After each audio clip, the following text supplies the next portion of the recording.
Farrell on it again, deep one around the back, Quinn there's the Frenchman goal! It's Andrew Quinn, the underdogs bare their teeth and show their fight in this cup final. Drogheda United strike first. Welcome to the We Are the Drogs podcast, a Drogheda United fans podcast, proudly sponsored by the Coffee Box. Hello and welcome to the We Are the Drogs podcast, season 2, episode number 4, and I'm joined again by Richie and Owen. How are we doing, lads? All good. All good. Pretty we don't have much to talk about this week. Oh, no. You were dying to say that, weren't you? Yeah, fuck me. Here we go. Swear jar already. This week I think you should give us a night off. Swear jar has been suspended. Yeah, absolutely.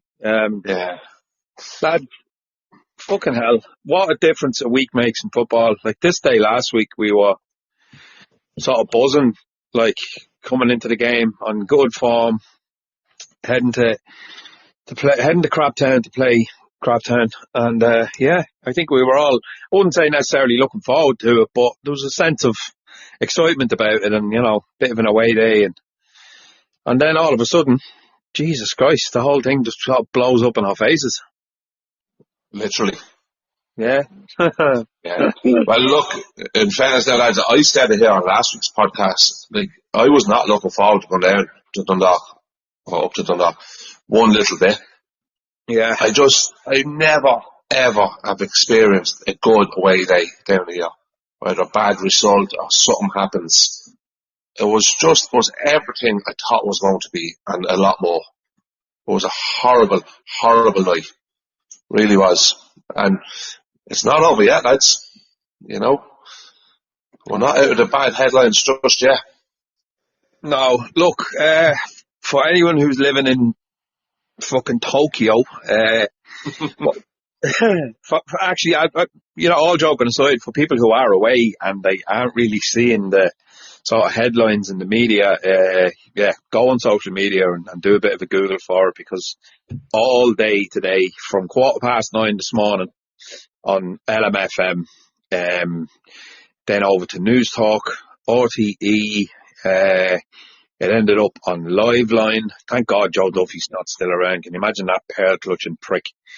But, do you know what I mean? It just went on and on and on all day. The RTE soccer podcast. Then I looked at the Irish Times.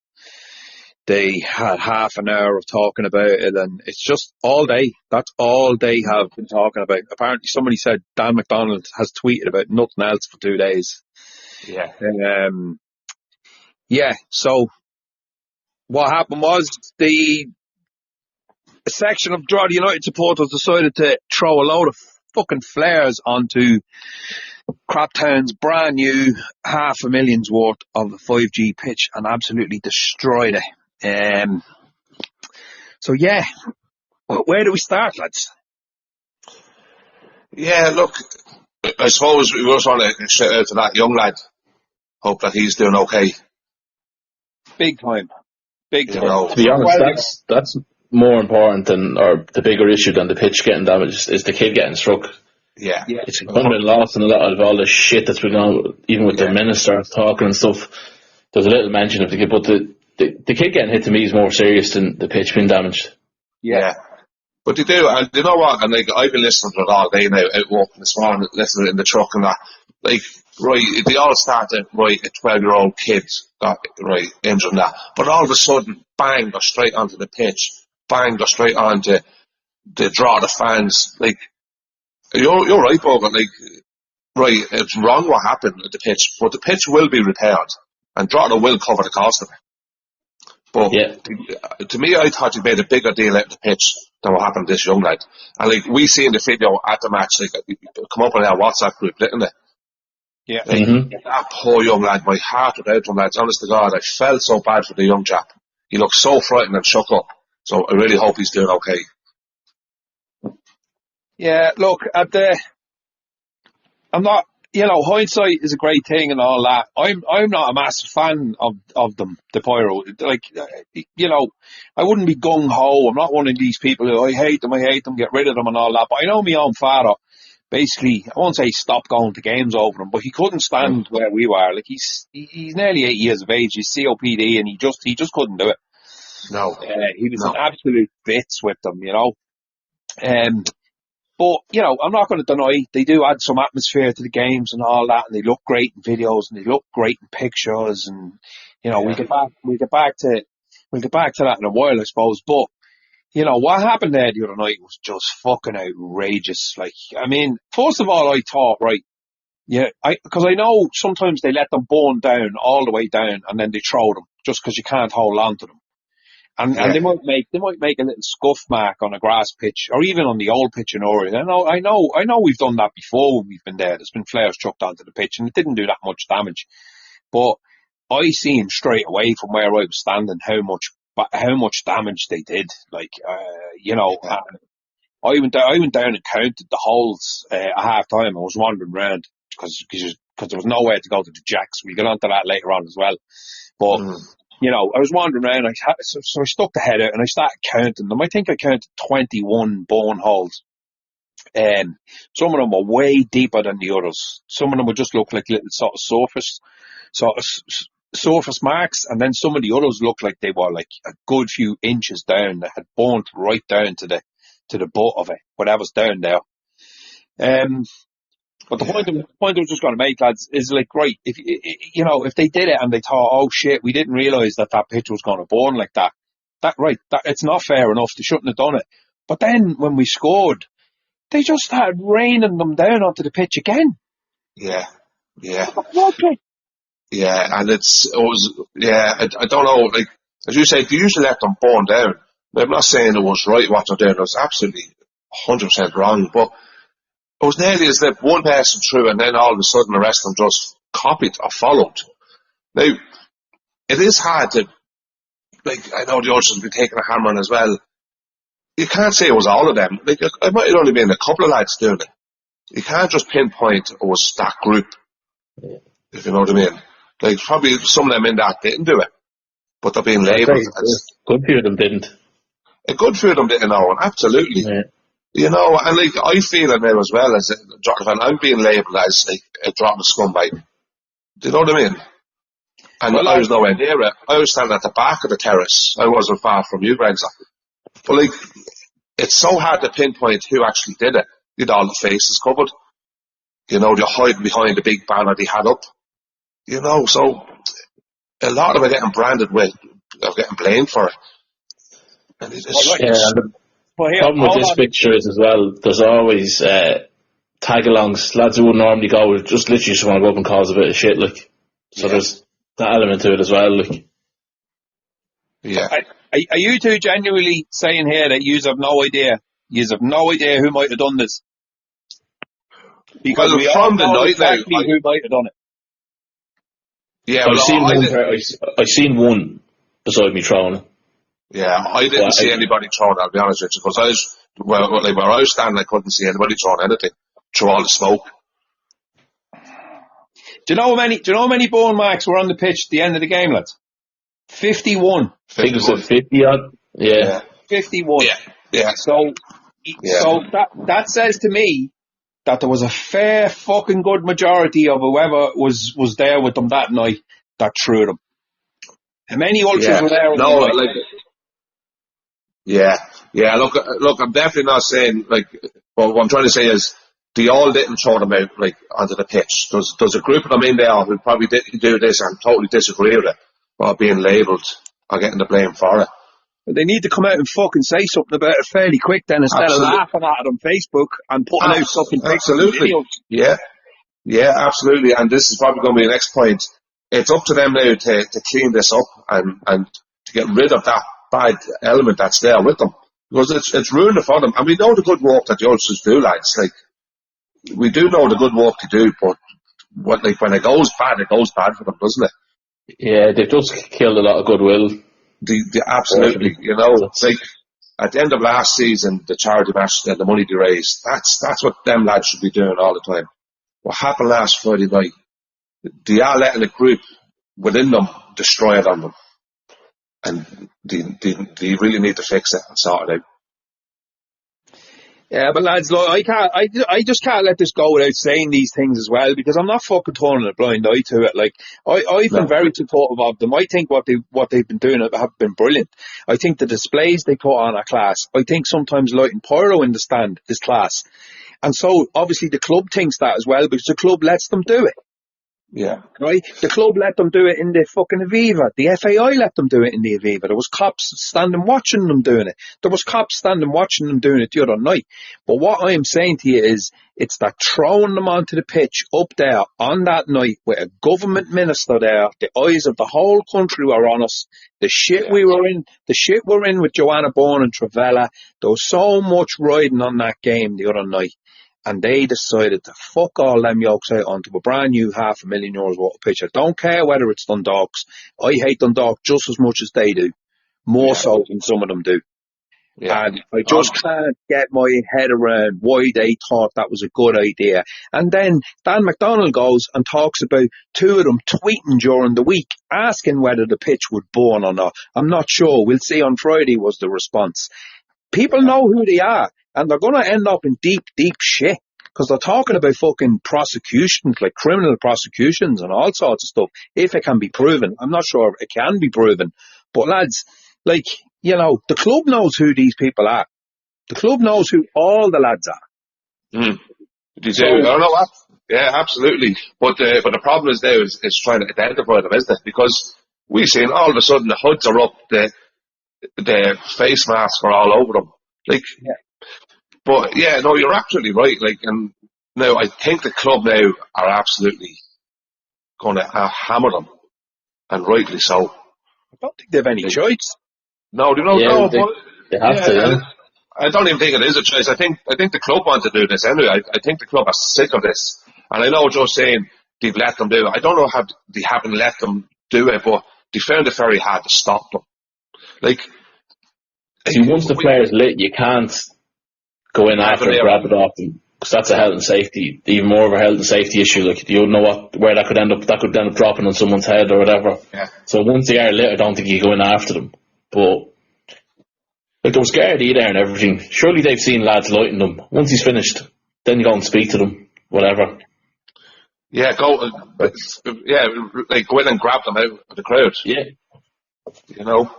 Look, I'm sure there's going to be a few bans like on if they identify the lads. It was just so stupid. Like, it was far from. It was more than stupid.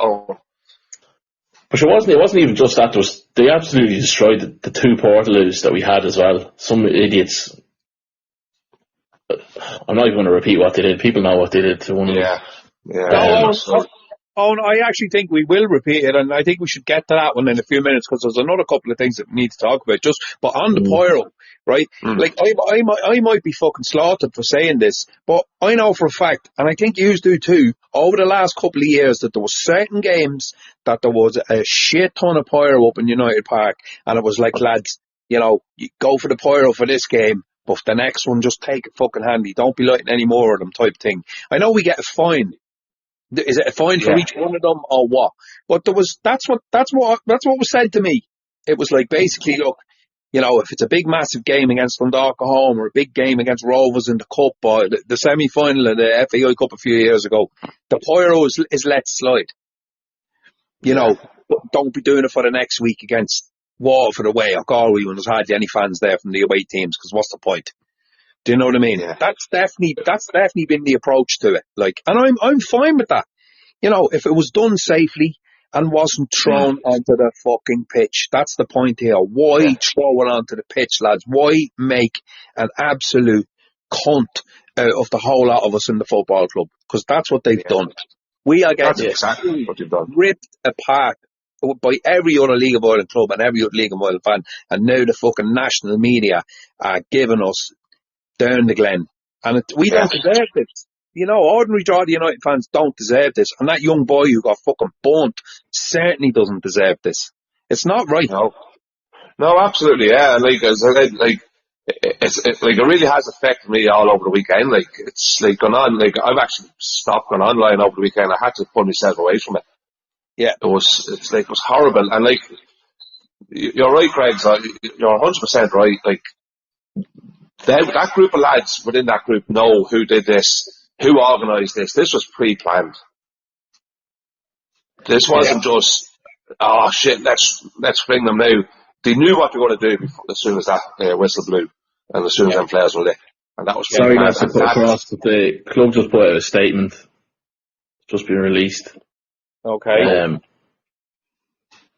I'll kind of breeze through it. Just as Drogheda United condemns in the strongest possible terms the conduct of individuals who deliberately cause damage to facilities during Friday night's fixture. Club extended sincere apologies to Dundalk for the unacceptable actions of a small minority of supporters. The damage caused to the pitch and away facilities is wholly unacceptable. Of most serious concern, young supporters sustained facial burns as a result of a flare being discharged. The incident is completely unacceptable. Safety welfare of supporters, players, staff is non-negotiable. The club is in direct contact with the family concerned and continue to offer its full support. Any individual found to participate directly or indirectly in the damage caused to Dundalk FC's facilities or causing harm to another person would be subject to an immediate stadium ban. The club is fully committed to working with Gardaí and Dundalk FC to ensure that the people face appropriate action. And then the second part of it is a bit about just a updated stadium policy for home games. Just about screening. There's CCTV in operation. Any person found in possession of or facility use of flares will be receiving a stadium ban. Balaclavas or facial coverings designed to conceal identity are prohibited within stadium grounds. Exceptions will be made if required for medical use. Racist, discriminatory language, offensive banners or symbols strictly prohibited. Season tickets of offending individuals will be revoked without refund. Incidents may be referred to the Gardaí.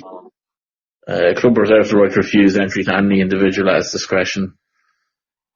The last sentence is, the actions of a small minority will not define Drogheda United Football Club. We expect all supporters to represent the club with respect, responsibility, pride at all times. That's it. Okay. Right. Yeah, look, I mean, that's pretty much run-of-the-mill to be expected type of a statement, isn't it, at this point? And I know they released a joint statement with Dundalk earlier on today. Yeah. Pretty much as to be expected as well. There was no big surprises in there, but I'm not sure what we were actually in the middle of there before Owen brought the breaking news story. Just basically about people know who threw these onto the pitch, and it was pre-planned basically, and that is, to me, that's very worrying that was actually pre-planned, you know. To me, that's a big problem, lads. And that could be used as evidence against them individuals as well if they're getting prosecuted. Like, I think there's talk of criminal damage was the charge or something. Yeah, they could be looking at arson charges, aren't they? Yeah, I think but they'd have to get them on camera throwing them, which is going to be the big problem. It is going. Let's be honest, lads. We all know they'd hoods and scarves on and snuds, whatever, covering the face. So, and basically, say now, look, as I said, I honestly, I didn't see anybody throwing anything on the pitch where I was standing and with the smoke. But say now I seen somebody, could I go and say it was him? And is that good enough to charge them, my word against his word? Yeah, probably not. No, I saw one fella do it, but I could see loads of them being thrown in front of me, but they're all bunched in together. Like, I couldn't have picked out one lad out of the group in front of me that were throwing them. Like, it's a hard thing to do. I'm sure they've probably got some, and there will be some bans handed out. And they can't really argue with them. Like, I know before there's been bans handed out and they've protest officers, but you can't really argue with them.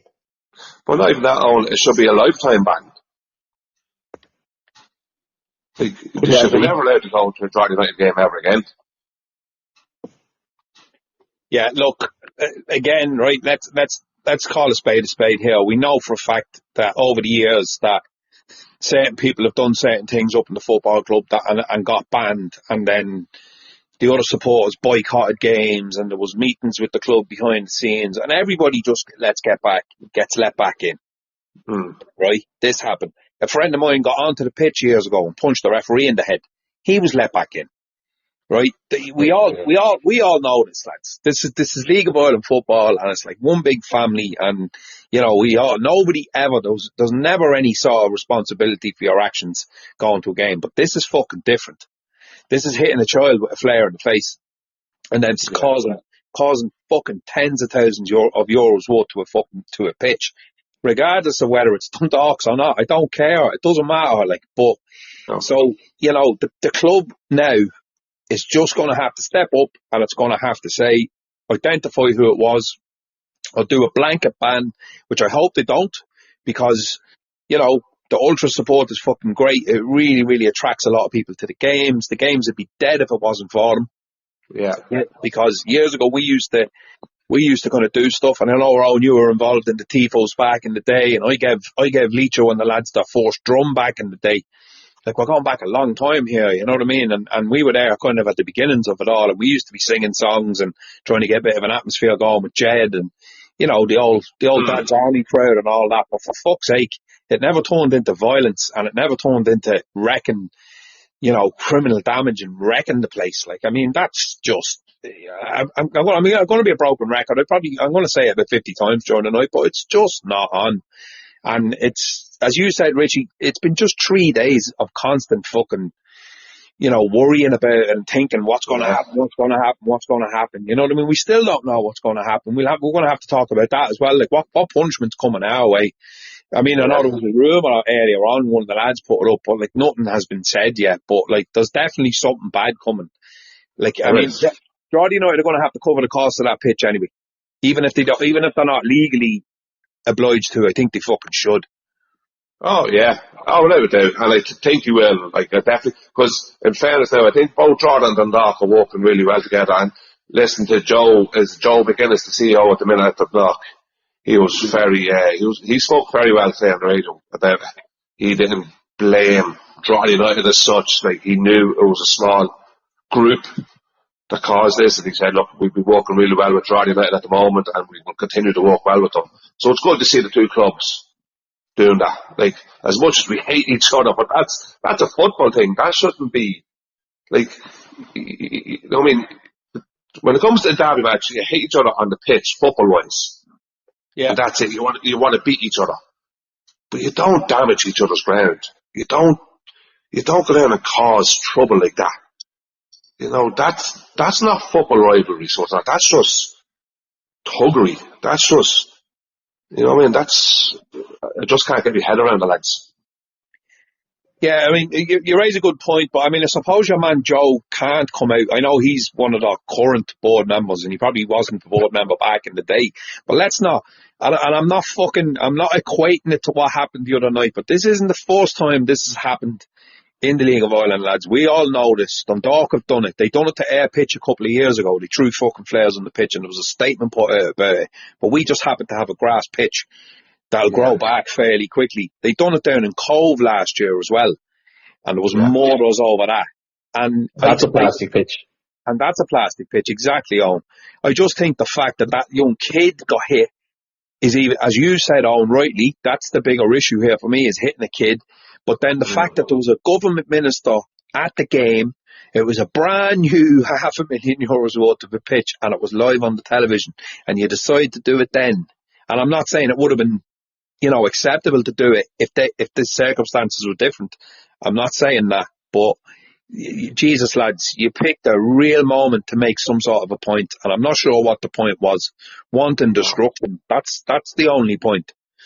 And then now's probably a good time to talk about what you were talking about, Owen. Somebody going in and look, if there's kids listening, cover their ears for a minute. But somebody goes in and takes a dump in the sink in the Portaloo, which reduced 500 people to only one Portaloo because Dundalk decided, let's give 500 people 2 Portaloos, which I think is illegal. There was no running water in the place. No, it wasn't even hand sanitizer even. Yeah, like to wash your hands. That is unbelievable. Yeah, But lads, come here, like, what kind of person, what kind of human being thinks that's funny, or this is good, let's take a dump in the sink, in a Portaloo? He's just fucking up his own fans. But what's wrong with that person?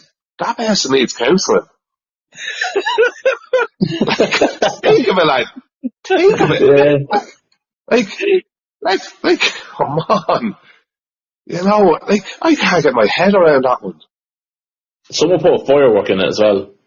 See Oh, that? yeah. Somebody Well, chucked that the could easily firework caught fire into then, the street as well. Yeah. Do you remember that? We were standing there, next minute a firework went off over our heads. Somebody from the Carrick Road, from the outside, chucked the firework into the home end, or the away end, sorry. That's right, yeah. Haven't heard that I know mentioned. I know now, well, we were standing as well now, one of them come up and tried to light a firework beside us now, and I'll not mention any names, but one of the lads standing beside me, like, literally told him where to go. Not in a nice way, he literally told him to do one, you know. And they're like, so they're coming into the middle of the genuine, where we stand, like we don't be down there with that. And they're trying to set off fireworks beside us. And these flares, you know what I mean? We don't want anything to do with them, but they're coming up, so, you know, like, this is what you're dealing with, lads. And I presume you two heard this going round the ground the other night, that basically Dundalk had ordered 4 Portaloos, but only 2 arrived, and that they are putting in new toilets. But they were discouraged about putting in the new toilets before the draw of the game, because at the last Loud Derby in Oriel, draw of the supporters, if that's what you want to call them, decided to kick all the fucking urinals over and kick sinks off the things and cause fucking thousands of euros worth of damage. Yeah. You know what I mean? So, like, these people just need to grow the fuck up. Go into the toilets and put your stickers up. I don't care. You know what I mean? Yeah. Whatever, like, do stupid like, things like that, but kicking a toilet to pieces, what's that going to achieve? Yeah, no, in fairness, Greg, these lads don't need to grow up. These lads need to fuck off. Yeah. Out of our club, you know. They really do. Because, look, like us three, us three are long-time Drogheda fans. A long time. We've a fantastic fan base. We know all the lads that go to away matches. Well, not all of them, obviously, but we have a fantastic group of fans there. You know, and this isn't the true reflection of Drogheda fans. You know, this is a little bunch of cunts. And for some reason, just Dundalk brings the worst out of them. Yeah. When you go down there. I don't know what it is. I said it, someone just turned feral when they go up there. Yeah. Well, like, you know the group of fans we have, and they're the best in the world. They really are. Yeah. You know, and the crack we have together, and we're all a family there, and, you know, and, like, I met a few of them on the Apple Green on the way down, you know what I mean? And they had their kids with them, and they're all excited for the match. You know, and to go down to that then.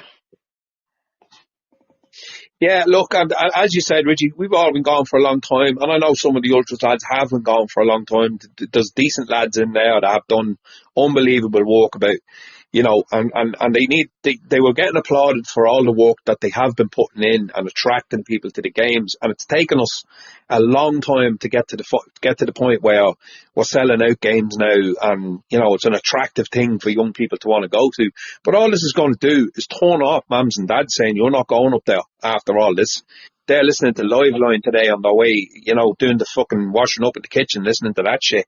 You know what I mean? I don't know. If I had young kids and I thought, fucking hell, my young fella wants to be over where all the pyro is, and some young lad gets smacked with one last week, I don't think I'd want my kids anywhere near it. Yeah. You know what I mean? Yeah, and I am in that situation myself because of my young lad today. He's only 12, you know. So and he loves that's all this. He loves the what the Ultras bring for a game, the singing, the atmosphere, the noise. He loves it all. Yeah, rightly so. Yeah, and it's fantastic. You know what I mean? And he does look up to a few of these lads in the Ultras. Like he thinks they're cool, you know. Like, he's only 12. You know what I mean? But I don't think he thinks they're cool at the minute. Like, I've been talking to him about it, you know, and He was pre-warned going in as well before the match. Anybody hands you a flare, you do not take a hold of that flare. So you're pre-warned going in. Right. You know, but now look, he wouldn't. He's not into he wouldn't hold a flare. I know he wouldn't, but it's just, it is. You're right, Greg. So you think twice for sending your kid to a match, wouldn't you? You would? No, absolutely. And if you were bringing them up to the game, you'd be saying, right, you're standing there beside me, you're going nowhere. Yeah. Yeah. Look, I suppose there's one more thing that has been sort of all over the media today, and there was a big, massive fucking row over at the train station, and then apparently a lot of damage done to the train station as well. Now, I don't know how fucking true any of this is. It did sound a little bit exaggerated to me. Somebody said, there was some fella from Irish Rail, on LMFM this morning, and I think your man on LMFM is a bit of a dickhead, and he's just trying to fucking sensationalise everything. That show has gone downhill big time since Michael O'Reilly died. Your man there at the minute, it's where he... Adrian Kennedy, is it? Adrian Kennedy. He's cat. He does my brain in. But he had your man on anyway from Irish Rail, and the trains, it's one of the loveliest train stations in the network, and it's gorgeous now, and there was a lot of scuff marks, and there was a picture broken and all that. So look, I'm not downplaying that either, but I know there was a big sort of running battle at one point of people throwing fireworks over a railing, and then Kennedy's pub got hit with fireworks, and there was people walking by that had to fucking run, and there was all sorts of shit going out on the street. That's been happening for years. There's not much I don't think anyone was going to do about that. That's just dickhead wanting to get into a bit of a scrap. That's the guard's really responsibility. Outside the ground. Exactly. It is, lads. But plus as well, let's be honest as well. The Toronto fans weren't throwing flares at themselves or fireworks at themselves. That was Dundalk fans too. Oh yeah. There was a Dundalk fan arrested after the match. There was a Dundalk fan arrested. I seen tweets during the week now. Dundalk fans knowing what train the Ulsters were coming down at. They knew it was the 6:30 train. Right. So they were waiting for them. Now that does happen. That happens. You'd see that in a lot of the Dublin games as well. So I don't think you can blame that on the two clubs. That's out of their control. Whereas Owen said that is the guards' issue. Well, the public order were there. They should have. I don't know whether they had anyone there at the station. Had they? Anyone know? How could they not keep them separate, Owen? Yeah, no, I don't know. Yeah. I knew they were going to meet at the train station. How did they not know? And how could they not keep the Dundalk fans back or keep the Drogheda fans? I drove by that gate. And the gate closed at the train station. The Drogheda fans were all pushed up against it. It looked like a scene out of Green Street, fucking 1980, fucking Millwall away. Oh man, yeah. But to me though, that's on the guards. That one, that should have been dealt with. Oh, I agree, but again, we can't get away from this either. We can't let the people who want to do this kind of shit off the hook by saying, "No, there's nothing we can do about it. There's nothing we can do about it." A lot of these people, we know who they are, and I'm sure there's loads of hangers on who will only go to the Dundalk game because they just want to get into a bit of a fucking ruckus. Do you know what I mean? I have no doubt about that. But this has been going on with Drogheda and Dundalk for a good few years now. Right, there's nothing that the football clubs can actually do about it. It's a public order issue. It's down to the coppers to kind of stop this shit. But we don't need these people to be doing this. Dundalk don't need dickheads that do it to be doing it either. What's the point? This is some sort of, it's just aping sort of old 80s English hooligan bullshit behaviour. And no one needs it. It's fucking just pointless. If you want to really sort of mimic that behaviour, lads, do what they do in Russia and certain parts of Scandinavia and Germany and that. Go to a field, organise a scrap for 5 o'clock in the evening in a field down the 20s where there's no one around, and go and beat the shit out of each other. That's what hooligans do these days in mainland Europe and even in the UK. There's still murders in the UK, but the media just doesn't publicise it anymore. They don't print it or they don't show it on the telly anymore. But apparently there's a load of trouble away from the grounds in England still. That's right. Yeah. So do it away from the ground if you want to kick the shot of each other. No one cares. I personally don't. Yeah, I'm but sure see, you agree. yeah, but see, the problem with that is they're a bunch of pushy little cunts. You know, they're all brave and they're the group together around the streets and that, and then you can, like, you've even seen a few of the dog fans, like, at the gate after match, and they'd go and they'd throw something, and then they'd run. You've seen one of them running away, like, laughing, hiding behind somebody else. Like, they're actually wannabe hooligans. Kids, Eddie. Like, they're kids, like, you know what I mean? Yeah. Like, they'd run a mile if somebody actually squared up to them. Like, Right. you know, it's all this bravo act, like, and showing off in front of their mates. I mean, if you ask one of them, come on down to the field here and we'll do it here on the field, they'd shit for thugs. Yeah, I know. I was being flippant. I you know what I mean? I really don't want to see anyone going into the field and beating the shit No, out of each other. I know what you're saying. But, like, these lads aren't brave. These lads aren't hard men, like, you know what I mean? Look at me, look at proper hooligan, aren't they? Get the badge in. Like, they're far from it. They're absolute idiots. When they get with their mates. Yeah. What's that, Owen? Sorry? It's all bullshit, like. It is. As you said, like, what's the fucking point of it, like? Yeah. What is the point? I don't see the point in any of this. And these are the kind of people that go fighting at the weekend when they have a few points, they go down to town and get in a row, or go to a club, or go into a pub and get in a fight. And those kind of people, they must be, because I don't see any other sort of, you know, reasoning for that kind of mentality that, you know, let's get into a fight at the football. Who the fuck wants to get into a fight? Yeah. I don't get it. I'm all for the stick and the slagging and the aggro, like the, you know, roaring and shouting at the football. I love that. It's like it's your 90-minute release. Just go and give it socks. And, you know, I shout things and I say things that I probably shouldn't and feel embarrassed sometimes a bit after a game. I was a bit of a knob at that game. But I've never thrown a dig at a football match. I've never thrown a fucking pyro at a football match. I've never thrown a dig outside of a ground. I've got into rows with people outside of a ground because they were roaring and shouting at us, and we nearly got fucking killed outside Bowes a few years ago. I was with my dad. The fucking off license window was put in. You know, that was the worst I took a punch that night, actually. That was horrible, like. And again, I've never been in a fight in my life. That's some lad just come out and decked me out an hour, and I was grand, like, but you know? again, that was actually one of the draw. The lads grabbed one of the lads who was doing it, and he absolutely shot himself then. That's all this there's only a young lad as well. It's all just bravado and nonsense, like. Yeah, it is. Absolutely, yeah. But, like, just even go back, like, as you say, Greg, earlier on, this has been going on a long time in the League of Ireland, these flares and that. Like, this isn't a Draw United issue. This is every club, and it's been building up for the last couple of seasons. And unfortunately, it came to a head last Friday night with us. Shamrock Grove was down in Waterford a couple of years ago. Do you remember that? Fucking fireworks onto the pitch, hit players and everything. Bowes threw one. And Bowes threw one. I think there was a Pats and a hit a player. Yeah, was it the Shells fans in United Park threw one and a hit the Lions fan? Yeah.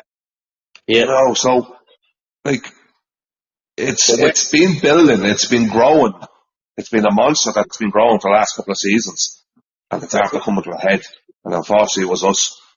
I agree big time, but the problem is now is that we're the scapegoats. The whole brunt of this thing is going to come down on top of our heads. And when I say our, I mean supporters, club, ultras, all of us are in this now. We're an easy target as well. Yeah. We're not a Shamrock Rovers, we're not a Bohemians, we're not a Derry City. Like, Derry City had no repercussions for the shit show up there last year with Bowes fans. No, nothing happened at all after.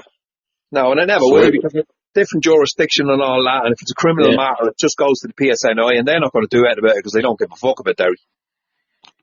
Yeah. I just hope now when they do start handing out the fines and the punishment that they do have a reasonable head on them and say, right, look, like, somebody mentioned on the radio, so I wasn't what show was on because there's that many on this morning, but somebody said deduct points off the team, off the club. And then somebody said, well, no, like, the players didn't do anything wrong. Like, the players earned that point the other night, or earned the points. You can't punish the players. No, you know, like, yeah, it is a tricky one. Like, I fully agree. They're going to hammer us. They really are. But I hope it's a fair punishment, and it doesn't punish the likes of us who had nothing got to do with it.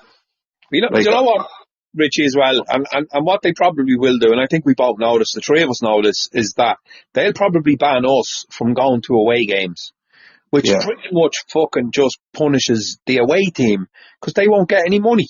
Why should they have to pay for the crimes of dickheads that purport to support our football club? Do you know what I mean? I don't get that logic either. If they're going to ban anyone from a stadium, it should be Drogheda United fans banned from Drogheda United.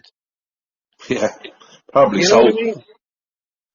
I don't know how that would work either. I can imagine us playing Shells on Friday and I'm only letting Shells fans in. There'd just be absolute mortals on the streets then again after that. Yeah, but also then if you think of that, like I don't think you will do something like that, but I know what you're trying to say. But look at the genuine fans who go to United Park every Friday night. Yeah. Who weren't even at Dundalk last Friday, but they're going to get punished. They are, and unfortunately, Richie, we both know as well that there's a lot of older Drogheda United fans who won't go to Oriel Park. They won't go anywhere near it. Which I was pleasantly surprised that when we sold our tickets out so quickly, because I remember last year, loads of the older drogs that we would know, I remember saying, you're going to Oriel? No, geez, I'm not going to that kip. Just people just don't want to go anywhere near it because there's no facilities, there's no roof, you get lashed out of it rain-wise, it's just not a nice trip, and there's always tension outside the ground. So, you know, those are the poor people now that are going to get punished. The ones who go to home games in United Park, but they don't go to. Oh, well, I'm just saying they would be punished if that was the case, but I don't see the FAI doing that. But what's the other punishment? They're going to fine us a load of money. You know what? I don't even see the sense in even doing that, because like that doesn't hit the people who did it in the pocket. It just hits the fucking Travella board in the pocket. Yeah, what I think is going to happen, I think it's going to be right. It's going to be a massive fine. They're going to repair the pitch. They're going to cover the cost of that. I think it's going to be big changes coming in going forward. Like I think it's going to change. I think it's going to change the way players are going to be at games from now on going forward. Right, just for argument's sake, lads, does anyone know offhand who Dundalk have a home next? No. I'll check now, hold on. I actually think that we should be banned from going to Oriel Park. You'd be delighted. Well, that's like a reward for us. Yeah, that's not. I can see that happening. Though. Yeah, they're playing the 13th of March at home to Waterford.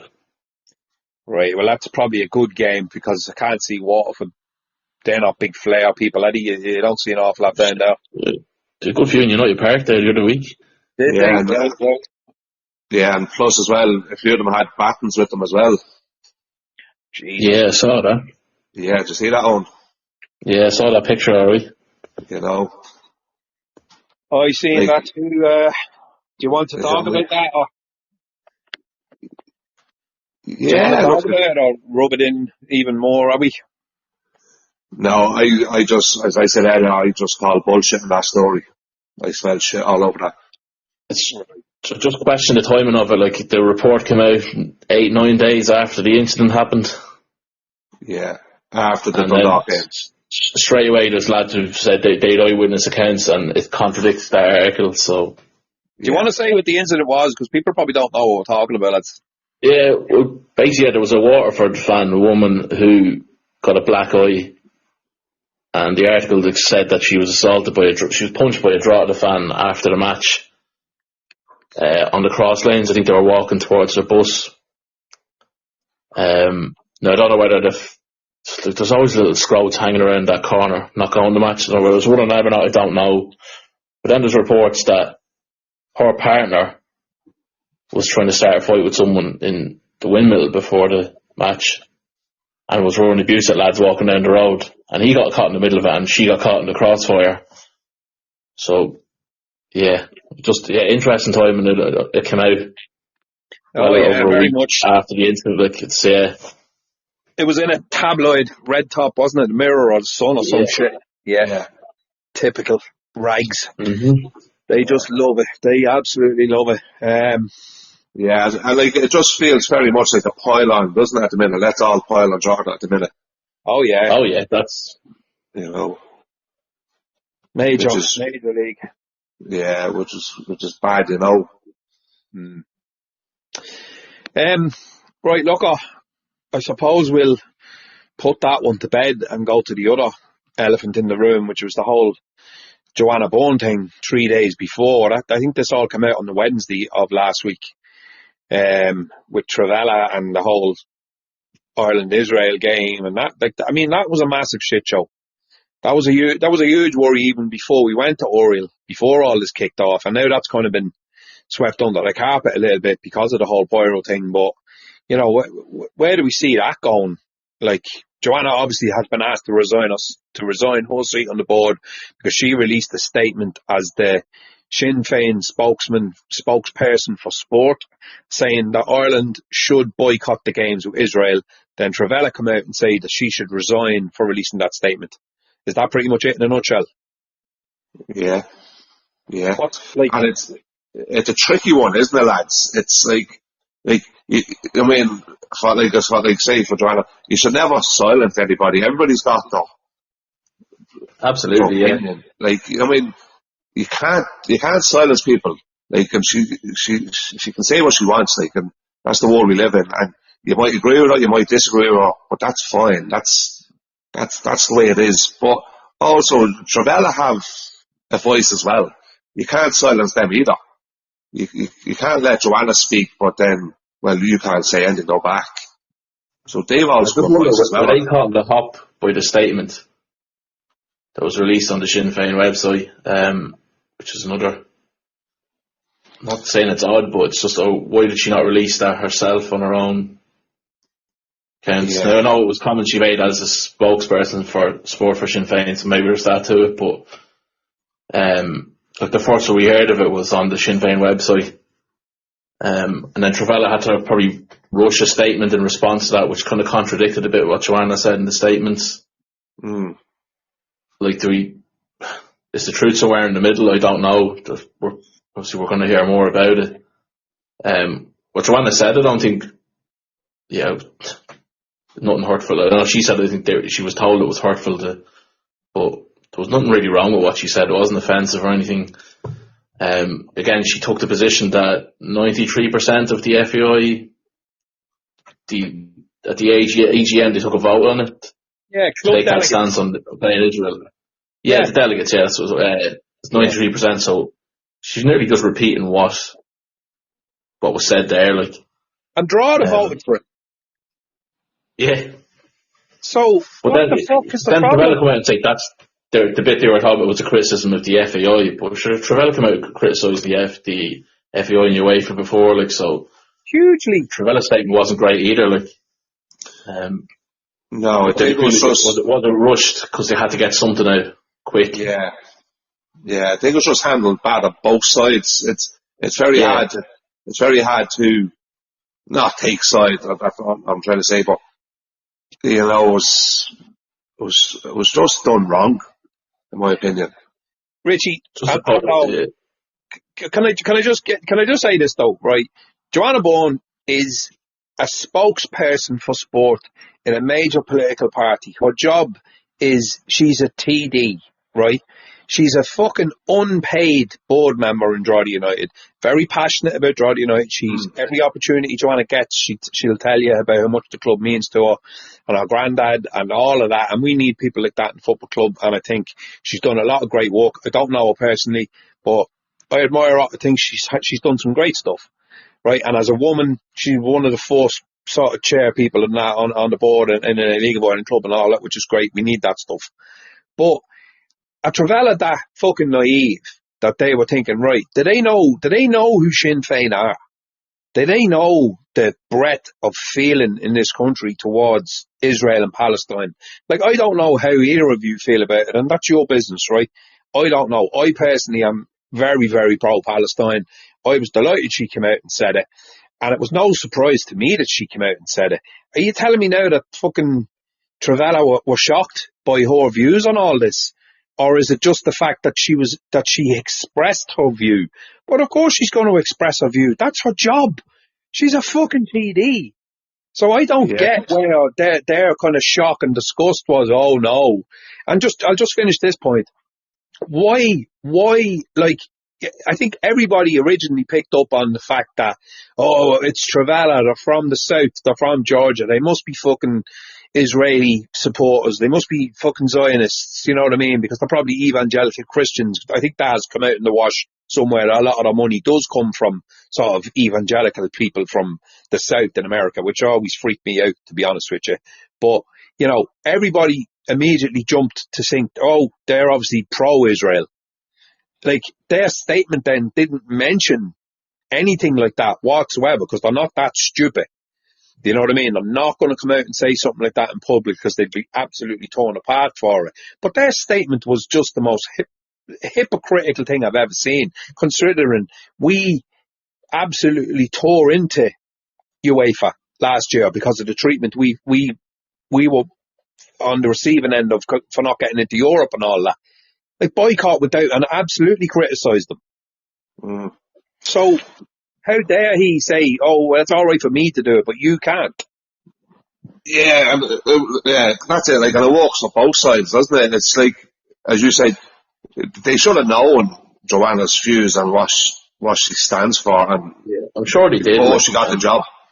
They would have, Richie. We voted for it. We voted for it. The delegates from Drogheda United voted for that resolution to not play the game at the FAI meeting. So I'm sure somebody from Travella was there. Mm. That's crazy. Yeah. I have to say now, my biggest gripe with it is now, why is it being left to like some air owners and Joanna Bourne to bloody deal with a fucking issue with the Irish national team? I know. Where the fuck's the FAI on this? Where's UEFA? Where's FIFA? Why is it being left to the small guy to deal with this? Mm. You know, to me, that's actually what's annoying me mostly about it. Like, it feels we could be caught in the middle. We're being caught in the middle, yeah. And even today, like, just going back a bit to what the Minister for Sport came out and said, like, about pulling all funding for everyone in the league and stuff, like, there was a massive overreaction. And I wonder if Joanna wasn't a Sinn Féin TD, would he have said, or would he been as staunch in doing that? Like, was he having to pop at Sinn Féin in that kind of indirectly? Yeah, maybe so. Yeah, if she was being a fall, he would have took a softer approach, maybe. That's...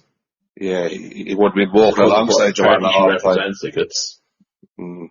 Yeah, he never mentioned once the fact that, like, that she's been gagged. Do you know what I mean? That she's not allowed to have an opinion. I mean, a load of other people did from the world of football. Stephen Bradley came out and said some stuff. I think Stephen Kenny came out and said some stuff. And fair play to Bradzo, because he came out and he says, I'm in full support of Joanna Bourne and what she had to say, because of what's going on in Gaza and what's after happening over there. Like, do you know what I mean? But your man, is it Patrick O'Donovan is the TD's name? He's just a snivelling little prick, lads. The way he was clutching his pearls during them interviews was so over the top, I could not believe it. And then he goes and tweets a picture saying, "Great Derby," with a picture in the background of a load of fucking Craptown fans holding up flares. Yeah. I mean, give me a break. There was government ministers at the FAI Cup final every year for the last how many years, and there's flares all over the pitch. There's flares lit in Hill 16 at GAA games. He's a big garhead. He never says a word about no problem with that, like, yeah. No, he's no problem about fucking GAA players beating the absolute shite of each other on the pitch and in the stands, because there's always fights at big GAA games as well. But no, it's just, let's pick on League of Ireland time and let's fucking draw that out to dry over everything. We're just we're the root of all evil and everything now, like. Yeah, and I wonder now like say this was Shamrock Rovers or Bohemians, would it have been as much? No. Is it like let's pick on the small guy? Yeah. Easy target, like I said earlier, yeah. Easy target. Well, now just think back now, like Thomas Bourne was on the radio during the week. I was listening to him about it, and he's obviously opposite as well, like people the opposition. He stood up for Joanna, didn't he? He did, yeah, absolutely. He did, yeah. And I thought he spoke very well, Greg. So he said, I don't agree with her political views. She doesn't agree with mine, and that's fine. That's 100%. Yeah. But he's every right to say it. Like, yeah, like you can't gag people, and she's a right. Like basically he was saying we need somebody from Drogheda on the board for the voice of the fans. Yeah. But I think, right, that's fair enough. But I think the two of them, both her and the owners, have to put their political views aside for the good of the club and work together. If they can't do that, then they have to go their separate ways. Like, to me, the most important thing here is the club. When you say go their separate ways, Richie, I mean, that literally means Joanna resigning, because, I mean, Joanna can't buy the football club. I can't see any other way. Yeah, Travella have to remain in situ because they've invested over £2.5 million so far, apparently, and they've got tons and tons of plans. They've tons of employees, including Kevin and all the coaching staff, all the players, the employees around the club, and all the girls teams, the special needs teams. There's so much there. They don't walk away from that over a storm in a teacup, because that's basically what it is to them. It's a storm in a teacup. Like, They didn't walk away last year over, they made a total balls of us participating in Europe. Because let's face it, we've said it before, we'll say it again, or I will.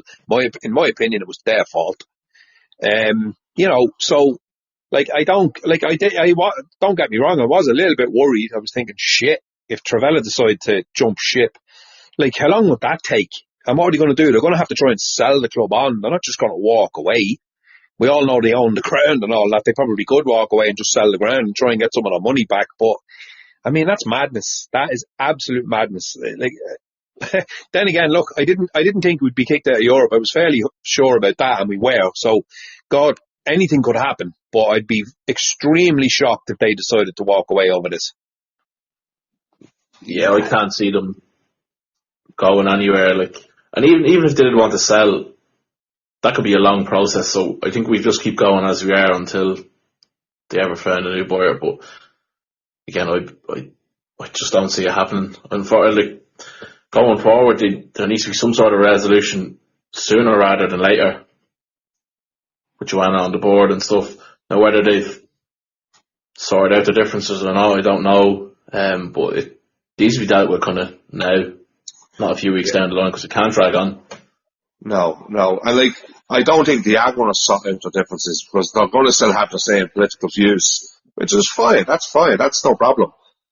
But they can't bring it into Drogheda United. But Richie, what are those political views, man? What do you mean by that when you say that? Well, she's obviously she's pro-Palestine. She's we all know what Joanna stands for. I don't know what these lads in Travella stand for. I don't know what their political views are. But they're obviously against Joanna. Are they against Joanna? Because basically all the statement says is, all the Travella statement says, is what we don't agree with you criticising the FAI and criticising UEFA.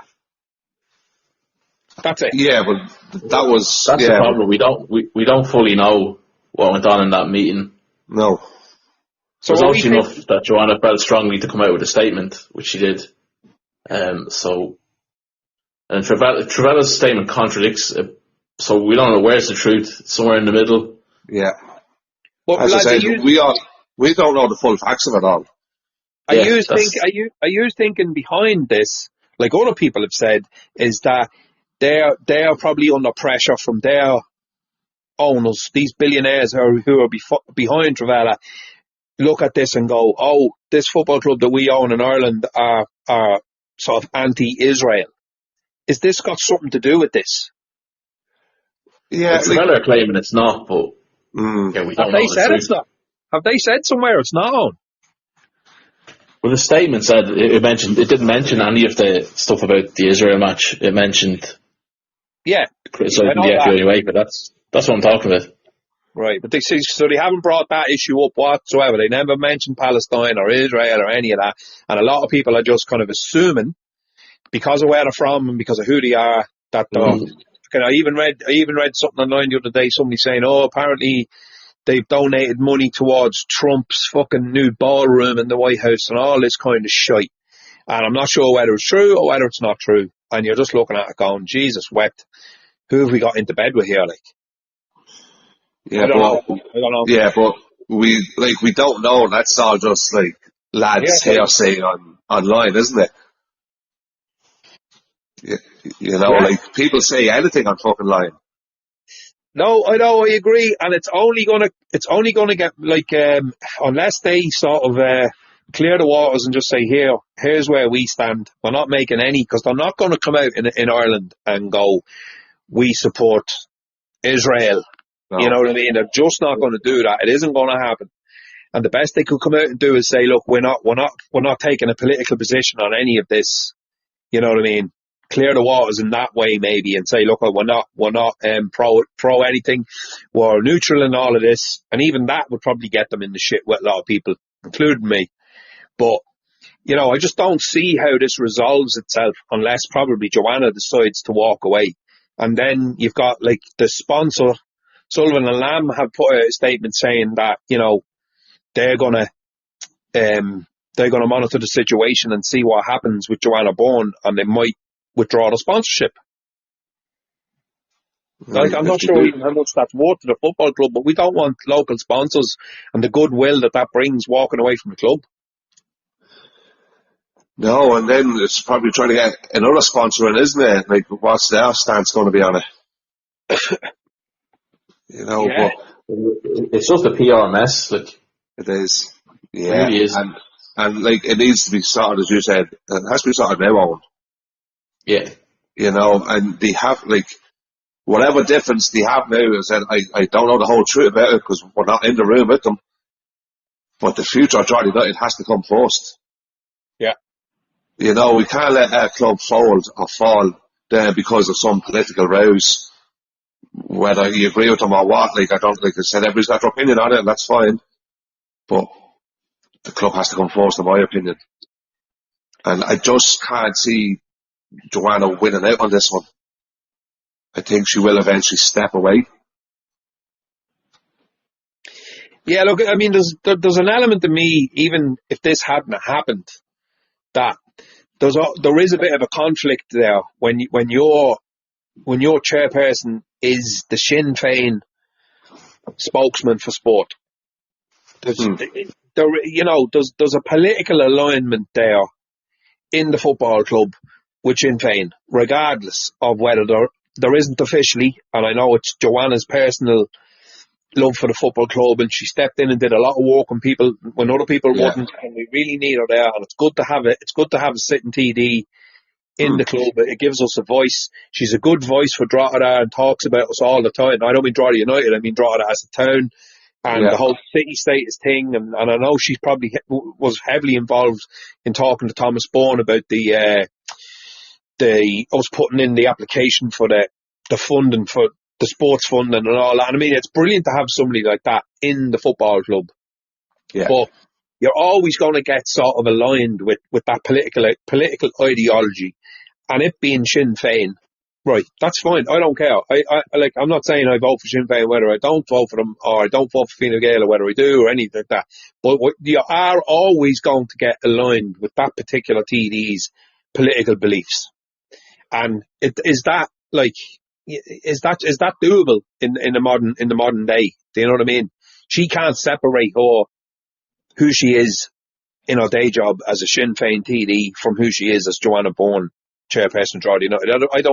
I think that's impossible for her to separate the two. Yeah, and she shouldn't have to, like, what I mean? She's like, she's passionate about both, isn't she?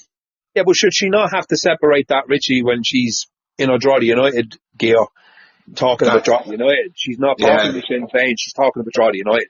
Exactly, and that's the whole point of it. Like, I don't think she can do both. But in fairness, she didn't mention Drogheda United when she put out that statement. No, she didn't, no, but, like, no, she didn't, in fairness, she didn't. But, like, I just don't see how it's going to work.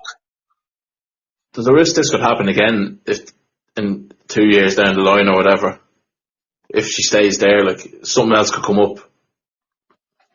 It probably is hard to split them, especially her role as spokesperson.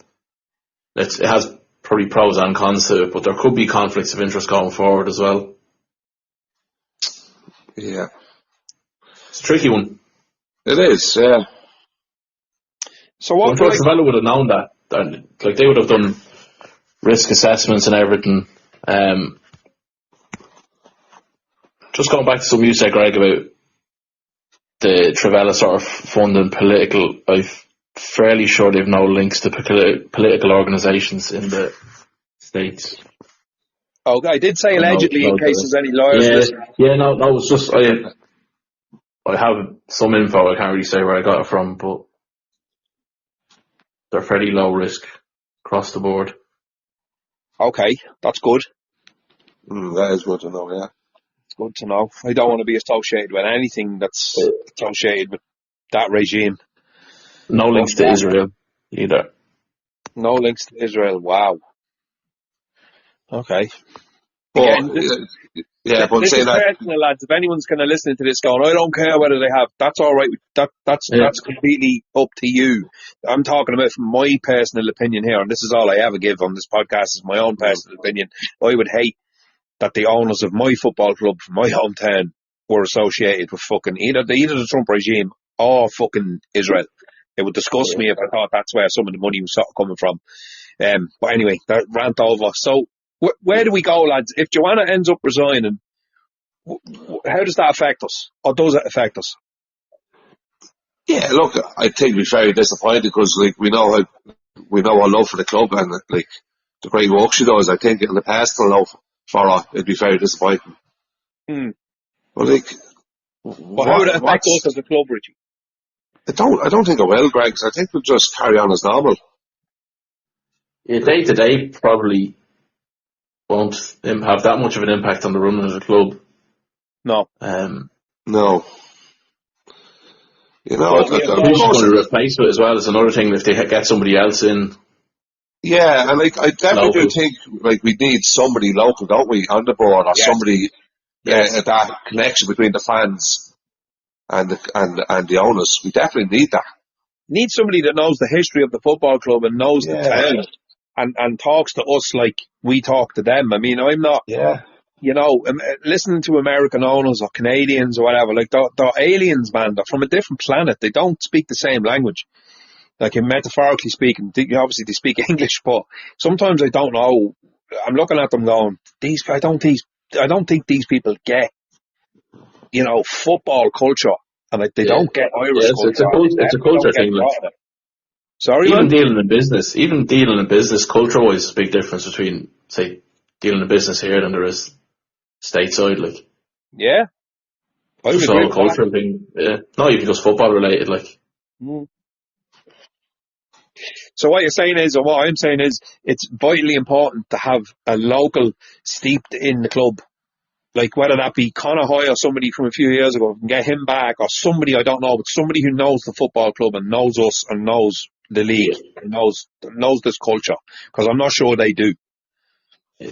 And it fits into their model. Like, the Walsall have a local co-chair, and I'm fairly sure Silkport do as well.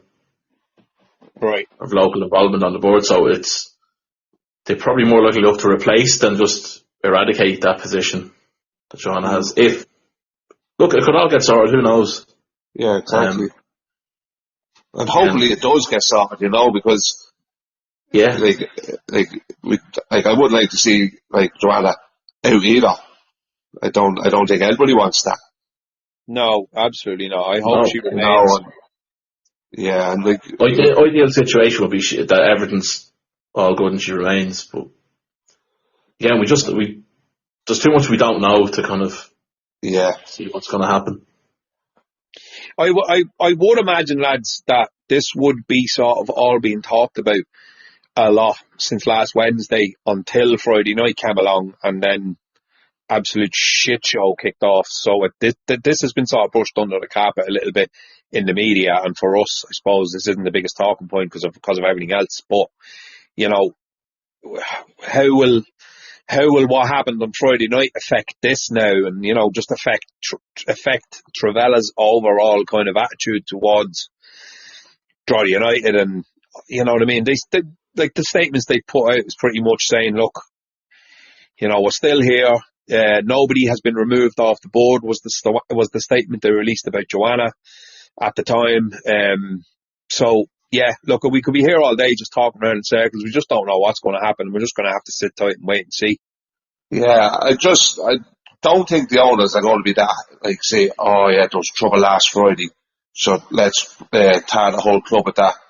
Like, that must have been everybody. Like, they're going to see the good side of Drogheda United still, and the work that's been going on, as you mentioned, Gregson, all the other stuff in the community. So they're going to see that, obviously, and say, well, look, we're not going to let a handful of idiots ruin the good work that's we're after putting in the last year or two. Yeah. Like, I'd like to think you take that approach. Yeah. Fingers crossed. Lads, we're getting on in time here. Will we just briefly touch on the fucking match from last Friday? Yeah, good point to move on. Yeah, it was a poor game. I didn't enjoy the actual match because I could barely see any of it from where we were standing. It was a shit view, and I didn't think Drogheda got out of the gates at all. We were just a bit sluggish. I think we got back into it when we made a few substitutions. Your man Buckner coming on and all that. I thought he played fairly well, and there's a couple of lads I didn't think really got into the game at all. No, I thought we were really poor. I thought we were really poor from word go. I don't know what it is. We just never perform well in Dundalk. No. I don't know when's the last time I've seen us play well below. 2012. Jesus, 2012. Yeah. That's the last one, no, when Mark Doyle and James Brown and all that were at the club when we won during COVID. None of us were there. That's right, yeah. But, they just never got going at all. I don't know what was a strange game again, but look, in fairness to Doherty, he made 5 changes. Five subs. And I think that did change the game, in my opinion. Yeah, I'd agree with that. I thought we were a better team when that happened. I thought Dundalk started the game a hell of a lot better.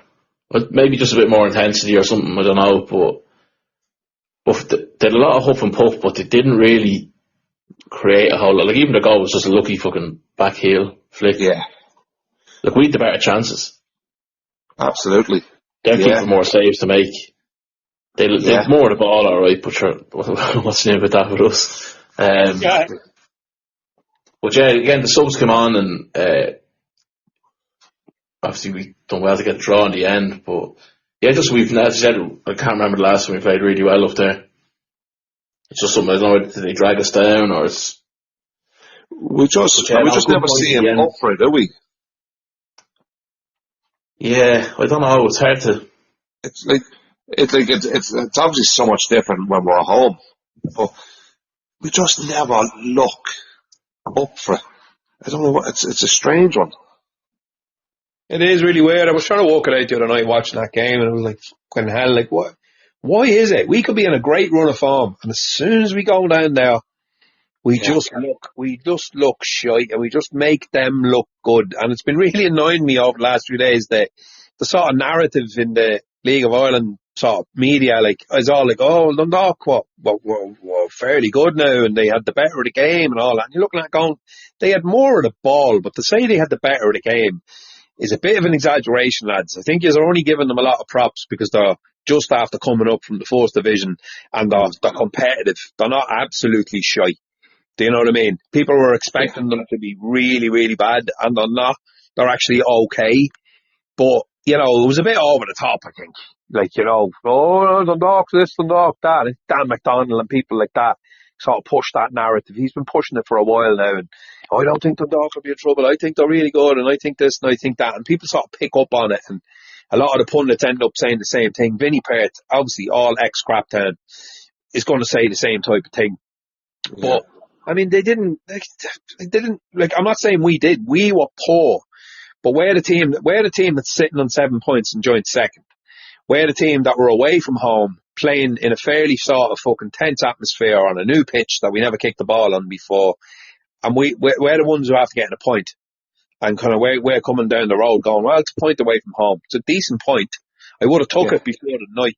But I was a little disappointed with just how we sort of went about the game. I didn't think Ethan O'Brien didn't have a decent game. Fucking Kavanagh had his moments, I suppose. Shane Farrell didn't do much for me.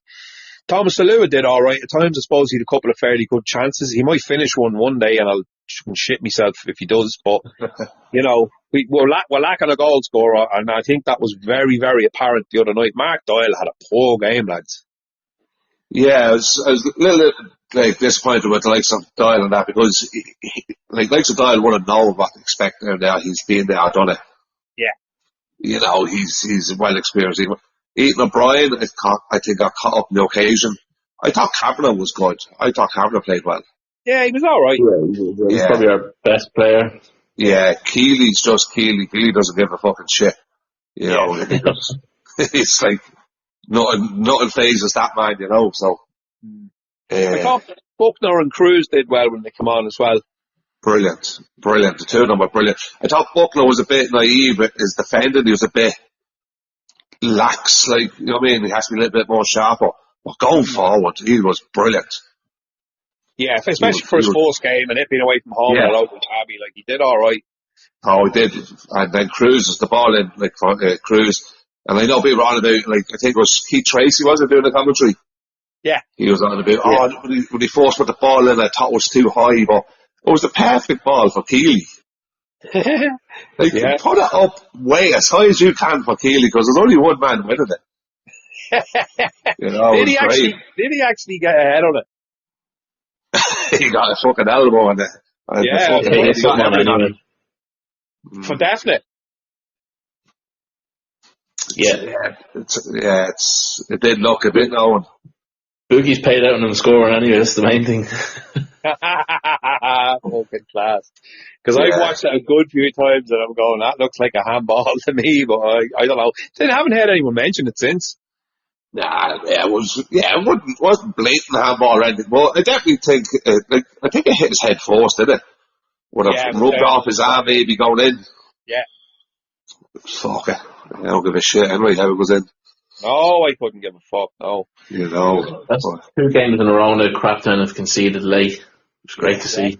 Yeah. So, it definitely felt like a defeat for them. Yeah, you could see the heads drop since they blew the final whistle. Big time, yeah. Big time, man. They're not going to have it easy now against Rovers in their next one now tonight. No, Rovers apparently were very, very good the other night. Yeah. New young player, man of the match. Yeah, Adam Brennan, he looks he was brilliant. Talent. Yeah. So that's great for the rest of the league. Jesus Christ. Right, lads, there's not much more we can say about the game, is there? No. Look, it was definitely a game to forget and a night to forget. Get the point and fuck off down the road. Fucking run down the road. But definitely what we need now, right, we need to get back onto football side of things this week coming and a good result Friday night and put all this shit behind us. Yeah, I know. Absolutely.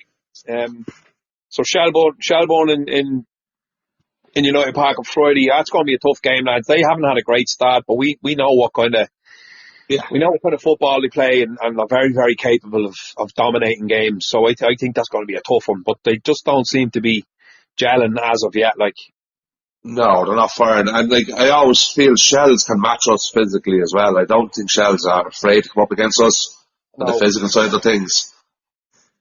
So it's going to be tough. Thing, 2 of their defenders went off injured. Last game, Barrett and Oren Casey. So they had to recall a defender from at loan, back Oh, from yeah, loan. young kid.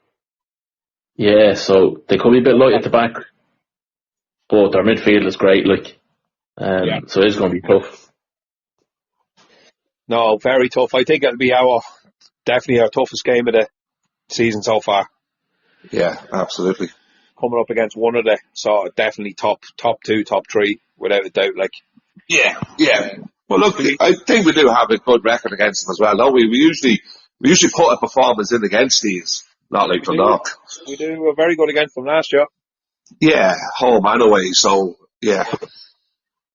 Do we make any changes after the way we started in Oriel, or does he go with the same 11? I have a feeling he'll bring Ryan Brennan in. Do you? Yeah. Right. Hard to know. Who'd you drop then? Not sure. I don't know. I just have a feeling he thinks that Ryan's the man for this game. Playing against his old club, he always gets in there against Shells as well. And I don't know are we going to try and go toe to toe with them? Is it Harry Wood and McEnroy and, they have a fairly good midfield. Are we going to try and play ball against them in there, or are we just going to try and, kick them off the park and lump the ball up top? Like, cause I don't think going toe to toe with them is going to prove very fruitful. Like, Yeah, it is. Yeah, because I said it's a tough one to call. You just don't know with Doherty. I think we keep the same team. do you? Yeah, I think so. Yeah, I think so.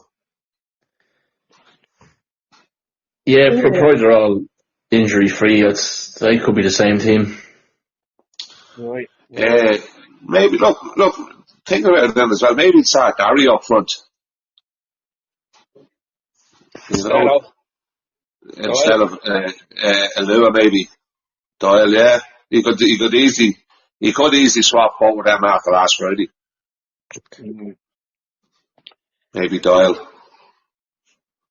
Yeah, look, I'm not obviously not going to be drama queen over. I think we've been playing all right. Look, Galway away, we were probably poor and lucky enough to get out of there. One good game at home against Waterford, I thought we were very good. We were shite the other night. So, I mean, the jury's still out. Like, it's only the 4th game of the season, and maybe we were getting a little bit carried away after the Waterford game. Because I thought we were very good that night. But were we very good, or Waterford just shite? Like, I think it was a bit of both. Yeah, no, definitely after this Friday we'll tell a lot of where we are. You know what I mean? Like, if we come out with a good performance against Shelbourne, I think we could be confident going forward. But it's definitely, as you said, it's going to be the biggest test yet this season. Who was Shells are playing Galway, aren't they, at home on Friday?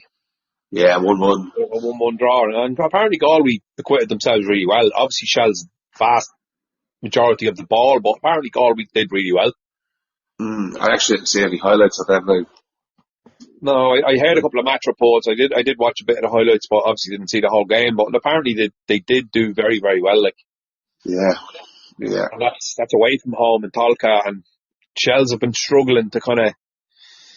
A lot of fans have been giving out saying, "Here we go again." There's just no intensity there, and we're really skillful players, but we're just not doing it with the ball, and blah blah blah. There's no goal scorers in the team, and all the usual shit that they say. But we'll see Friday, I suppose. Yeah. You want to call a result there, lads? 2-1 goals. 2-1 to Drugs. 2-1 Drugs. Yeah, Brandon Kavanagh and Shane Farrell. All right. Yeah, I'm going to go 1-1. Ooh, negative Richie for a change. Yeah. Hope I'm wrong. You got a goal scorer on mine? Goal scorer mine. Going to go Kavanagh. Set piece job, is it? Yeah, hopefully. I think I'll go 2-1 as well. 2-1 Drogheda. I think Keely again, and fuck it, Thomas Alua. Why not? He's going to put one of them away, isn't he? He has to score one. That's what I'm He is. He's going to put one of them away. Yeah. Right. Lads, just before we go, just to get your thoughts on France Perot signing for Galway. Yeah, I was sure he was going to Bows. Like, that was all the talk, wasn't it? Yeah, it was, he must have been very close to signing for them. Tell you, it's a good signing for Galway if they can get him a bit of service. And that other dirty cunt, Stephen Walsh up front, to be interesting. Yeah. I definitely thought he would have done more. He would have done more harm at Bows. He would have got a lot of chances with Bows, but I just can't see him getting the chances at Galway that he would have got at Bows. I'd be concerned though if he work hard enough for a Caulfield team. That's the only thing. Yeah. And is he the type of player that's going to create the chances himself? I don't think he is. No, it has to be put to him. He can't. I don't think he creates something out of nothing. No. Everything has to be done from early, put on the plate. Jesus, it would have been really sickening to see him fucking up top with DJT for Bows, wouldn't it? Yeah. But sure, I think he's out injured again, isn't he? Don't know, don't care. He got injured in the warm-up last week. Oh my God, what's wrong with that fella? Yeah, so... Maybe glass. Jesus Christ, man. I don't know. Right, boys, I think we've hit the end of the road here. Yeah. Fingers crossed. You told me we didn't have much to talk about. No. We did all right. We didn't go on about it for as long as we could have. No, yeah. No, look, hopefully now, lads, we just see a bit of light at the end of this tunnel now. And as I said, I think a good performance Friday night now, a good result Friday night will kick us back on again. Or a really bad one will make Everton 10 times worse. Yeah, maybe so, but look, you know what? We'd rather be talking about the football side of stuff than shit that went on, so. Yeah, true. You know, no, we'll be okay. Right, onwards and upwards, lads. Up the drugs. Yeah. I'll talk to you. That's it. Right, lads. See you later. All right. Bye. All the best. Bye. Before you leave it.